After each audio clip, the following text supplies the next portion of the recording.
Ինձ որ խնդրեմ կներկայացնեք ձեր այսօրվա պահանջը, ինչ պահանջով եք ՄԱԿ-ի գրասենյակի դիմաց։ Այո, իհարկե, մենք հավաքվել ենք մեր հին դասանով եւ նոր դասանով ՄԱԿ-ի գրասենյակի դիմաց մեկ պահանջով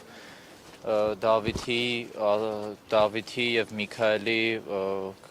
իրավաբանական գործունեության նրանց կալանքի հետ կապված որոշման փոփոխության, ավելի կոնկրետ Դավիթին տնային կալանք տալու եւ Դավիթի ազատության հետ կապված որոշման փոփոխության ուրիշ առումներով այս հավաքը ուրիշ միտք չունի։ Միայն այդ հավաքի միտքը դրանում է կայանում։ Հիմա դուք ակնկալում եք, որ որևէ արձագանք կլինի այս գերատեսչությունից, երեկ էլ գլխավոր դատախազության շենքի մոտ էիք ձեր ծնողների հետ։ Այո, մենք հավաքվելով փորձում ենք հանրությանը ցույց տալ, թե ինչ է կատարվում մեր դասընկերների հետ եւ ակնկալում ենք, որ հանրության միջոցով ինչ որ գործողություններ տեղի կունենան այդ գործի շուրջ։ Իսկ ձեր դասընկերոջ վերագրվող մեղադրանքները դուք այդքան երկար սովորել եք, միասին որքանով է համապատասխանում իրար։ Իմ կարծիքով ոչ մի կերպ, քանի որ նա արտառոց ոչ կրվարար է եղել, շատ դաստիարակված, շատ կրթված է եղել եւ այդ մեղադրանքները նրա մասին չէին կարող էլ լինել։ Նա այդպիսի պահված կյանքում չի ցույց տվել կամ դրսևորե արքուստ մոտիկից ընդհանուր ծանոթ լինելով նրան։ Տեսեք, կալանքը 2 ամսով է, եթե Դավիթին չազատեն այդ կալանքից, ձեր այս ակցիաները ամենօրյա բնույթ են կրում։ Այո, կրելու են, մինչև այդ կալանքը փոխվի կամ գոնե տնային կալանք տրվի, ինչ որ գործողություններ լինեն, քանի որ այդ ամեն ինչը դրսևորում է, մենք գիտենք մեր Դավիթին եւ գիտենք ինչպես է իրավիճակը, ինչ դրսևորում պետք է լինի եւ մեր պահանջը նույնպես գիտենք։ Դուք հիմա ՄԱԿ-ից ինչ ակնկալիք ունեք, որ գրասենյակի դիմաց եք ակցիա անում։ Մեր ակնկալիքը հետեւյալն է, որպեսզի միջազգային հանրությունը ուշադիր լինի եւ տեսնի, թե ինչ է տեղի ունենում Հայաստանի Հանրապետությունում,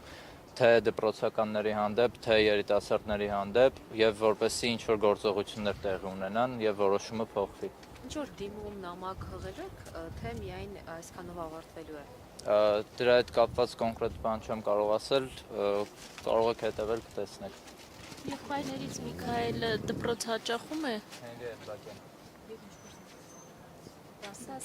Դասընկերն է։ Միքայելը եղբայրներից դպրոց հաճախում է, նրա մասին ինչ տեղեկություն ունեք, գալիս է թե որովհետև ասում են նաև որ առողջական խնդիրներ ունի, հիվանդացել է, դուք ինչ տեղեկություն ունեք Միքայելի մասին։ Այս բան Միքայելի առողջական իրավիճակի մասին տեղեկություն չունեմ, նաև նույնպես թե դպրոց հաճախելու է թե ոչ, տեղեկությունների դեպքում իմ կարծիքով իրավաբանները կհայտնեն դրա մասին։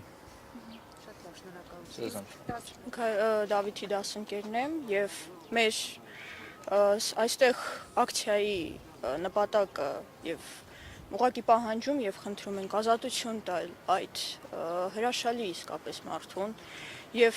հասարակության մեջ նրան չհամարել հանցագործ, առավել եւս քաղաքական ինչ-որ հանցագործ, քանի որ դա մեկը մյուսի հետ ընդհանրապես ոչ մի կապ չունի եւ մեր այս հավաքներն եւ քայլերն ընդհանրապես քաղաքականության հետ որևէ կապ չունի, ուղղակի պարզապես չենք կարող մի կողմ մնալ, երբ մեր ընկերը այսպիսի իրավիճակում է հայտնվել։ Մեր պահանջը, խնդրանքը այն է, որ ուղղակի այդպիսի արդար եւ ազնիվ մարդկանց գործողությունները ստանան նմանատիպ արդար եւ ազնիվ պատասխան եւ հասարակության մեջ նրան չհամարեն, այսպես արտահայտվեմ persona non grata։ Այսքան։ Ձեր անունը։ Պապոյան Մարիա։